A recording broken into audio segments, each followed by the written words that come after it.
तो जैसा कि सालार मूवी अब ऑफिशियली पोस्टपोन हो चुकी है और इस बात का दुख हर किसी को होगा क्योंकि हमें असली प्रभास का पोटेंशियल इस फिल्म में देखने को मिलने वाला था। बाहुबली 2 के बाद से ही उनकी back to back flop movies ने हर किसी को डिसअपॉइंट किया क्योंकि इतने बड़े पैन इंडिया सुपरस्टार प्रभास को हम बेटर से बेटर मूवीज में देखना चाहते हैं, पर उनके कई गलत डिसीजन ने उनके स्टारडम पर सवाल उठा दिए थे। पर सालार प्रभास के लिए पूरी तरह से टर्निंग पॉइंट साबित होने वाली थी। होने क्या वाली थी अभी भी होगी। जिस दिन सालार रिलीज होगी थिएटर्स में भीड़ जमा हो जाएगी। इस फिल्म की हाइप कम तो नहीं होने वाली है एक पोस्टपोन की वजह से, पर जब से सालार के पोस्टपोन होने की न्यूज क्या आई उसके बाद से ही कुछ लोगों ने उल्टी करना शुरू कर दिया। सालार जवान से डर गई, जवान के हाइप देख के प्रभास और प्रशांत नील डर के भाग गए। ऐसा ही सेम जवान के पोस्टपोन के टाइम पे भी ऐसे ही कुछ लोगों ने बोलना शुरू कर दिया था। जवान आदि पुरुष से डर के साइड हो गई। शाहरुख में हिम्मत नहीं थी प्रभास से क्लैश करने की। समझ नहीं आता है ऐसे लोगों के पास इतना फालतू टाइम कहाँ से आ जाता है, इतने आगे तक का सोच लेते हैं। जवान की डिले होने का रीजन आदि पुरुष नहीं पोस्ट प्रोडक्शन था, सबको पता चल गया था। उसके वीएफएक्स का काफी काम बचा था और एटली और शाहरुख जल्दीबाजी में ऐसा प्रोडक्ट तो हमारे सामने नहीं रखना चाहते थे जिसे देखने के बाद उसका हाल भी आदि पुरुष जैसा ही हो जाए। और अब जब जवान आ रही है तो दिख रहा है उसने क्या हाल कर दिया है बॉक्स ऑफिस का। ऐसे ऐसे रिकॉर्ड्स बना दिए हैं एडवांस में ही, जिसे तोड़ने में पता नहीं कितनी हालत खराब होने वाली है दूसरी फिल्मों की। लेकिन सालार का खौफ भूलने की गलती मत करना, और ये तो बिल्कुल भी नहीं भूलना चाहिए किसी को भी कि वो मूवी प्रशांत नील की है। एक बार के लिए हम प्रभास पर डाउट कर सकते हैं उनकी पिछली फिल्मों की वजह से, पर यहाँ सालार की हाइप बनने का रीजन प्रभास से ज्यादा प्रशांत नील है और ये सच है। जैसे अभी के टाइम पे एसएस राजामौली के नाम से ऑडियंस पिक्चर देखने चली जाती है, मूवी में एक्टर कौन है उससे किसी को कोई फर्क नहीं पड़ता है, वैसे ही प्रशांत नील का नाम भी इस टाइम पर एसएस राजामौली से कम नहीं है। हमें ये नहीं भूलना चाहिए रॉकी जैसे मॉन्स्टर को हमारे बीच लाने वाले प्रशांत नील ही थे, जो मास सिनेमा के असली किंग है इस टाइम पे। ऐसे में वो किसी दूसरी फिल्म से डर के अपनी फिल्म की डेट को आगे ले जाएंगे पॉसिबल नहीं है। सालार के पोस्टपोन होने का रीजन भी पोस्ट प्रोडक्शन ही है।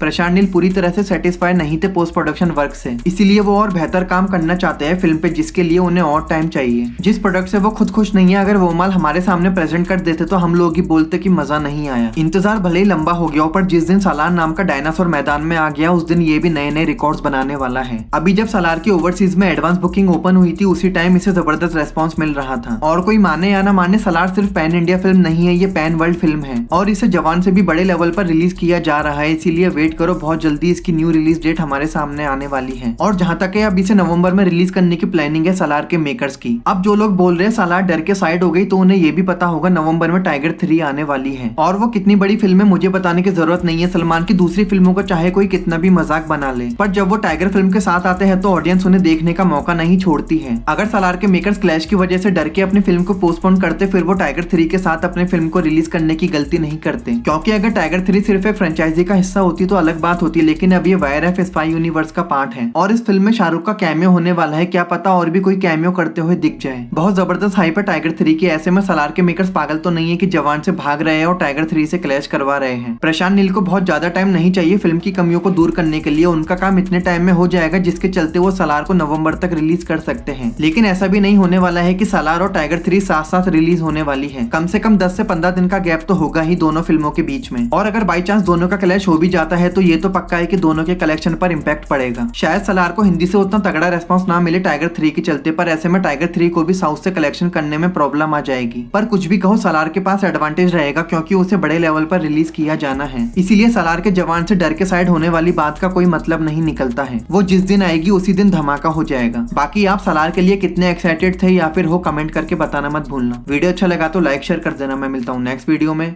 बाय।